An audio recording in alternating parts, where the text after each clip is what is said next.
सुप्रभात भैया बहन। कक्षा अष्टम विषय इतिहास। आइए पाठ 4 में भारत में कंपनी राज्य का प्रभाव के बारे में आज हम अध्ययन करेंगे। भारत में कंपनी राज्य का प्रभाव किस प्रकार का था। जैसे अंग्रेजों ने भारत के विशाल साम्राज्य पर कब्जा जमाने के बाद उस पर नियंत्रण रखने के लिए और शासन चलाने के लिए कई तरीके अपनाए, तैयार किए। प्लासी का युद्ध 1757 ईस्वी से प्रथम स्वतंत्रता 1857 ईस्वी के 100 वर्षों की लंबी अवधि के बाद भारत पर कंपनी अपना पकड़ बनाकर रखना चाहती थी और प्रशासनिक नीति अपनाई थी। उसमें सबसे पहले बंगाल में दोहरी शासन व्यवस्था लागू करने के लिए बंगाल पर नियंत्रण करने के लिए लॉर्ड क्लाइव बंगाल में दोहरी शासन की व्यवस्था प्रारंभ की थी। इस व्यवस्था में कंपनी के पास राजस्व वसूली का कार्य करता था।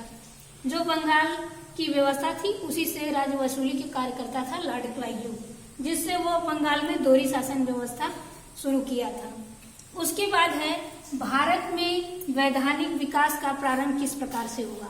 भारत में वैधानिक विकास का प्रारंभ रेगुलेटिंग एक्ट उस समय बनाया गया था। रेगुलेटिंग एक्ट, ये एक्ट 1773 ईस्वी में बनाया गया था।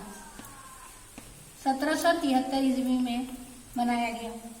रेगुलेटिंग एक्ट कंपनी की गतिविधियों को नियंत्रित करना एवं उसे निर्देशित करने के लिए 1773 ईस्वी में रेगुलेटिंग एक्ट बनाया गया था। इस एक्ट में वे कंपनियां जैसे राजनीतिक और सैनिक और राजस्व संबंधित सभी तथ्य ब्रिटिश संसद के सामने रखा करेंगे और कंपनी के अधिकारी अतिरिक्त धन न कमाए।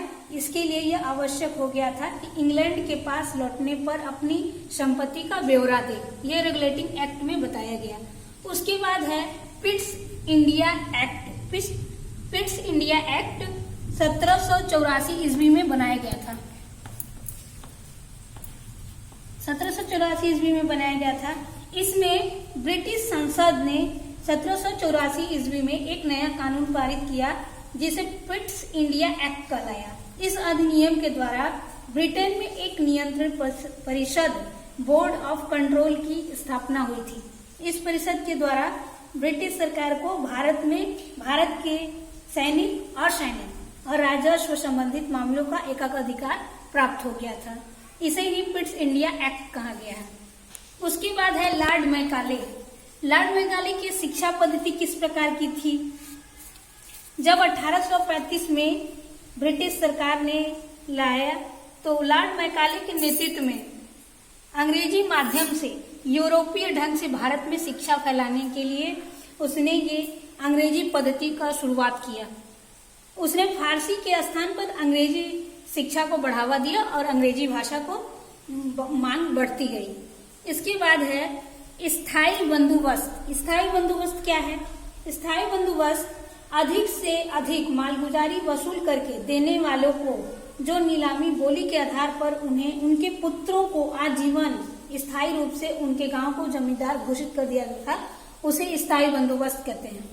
उसके बाद है रवैत वाड़ी प्रथा। रवैत वाड़ी प्रथा दक्षिण भारत के मद्रास प्रांत में मालगुजारी देने का उत्तरदायित्व रवैत माने काश्तकार को सौंप दिया गया था। उसे ही रवैत वाड़ी प्रथा कहा जाता है।